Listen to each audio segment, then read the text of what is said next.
In this video, you'll learn how to retrieve your UID from the OKX app. By following these steps, you will be able to easily find and copy your unique identifier for use in various transactions or support inquiries. To begin, open the OKX app on your mobile device. Ensure that you're on the home screen of the app to access all the necessary features. If you are not already logged in, enter your credentials to access your account. Next, locate the profile icon situated in the top left corner of the screen.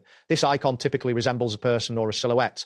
Tapping on this icon will take you to your account settings and personal information. Once you tap the profile icon, a new screen will appear displaying various options related to your account. Scroll down until you reach the section labeled Account Information. This section contains important details about your account. Right below the account information heading, you will see your UID displayed as YUID, displayed as your unique identifier within the OKX platform. Take a moment to ensure you have located it correctly. If you need to copy your UID for any reason, simply tap the copy icon that appears next to the UID number.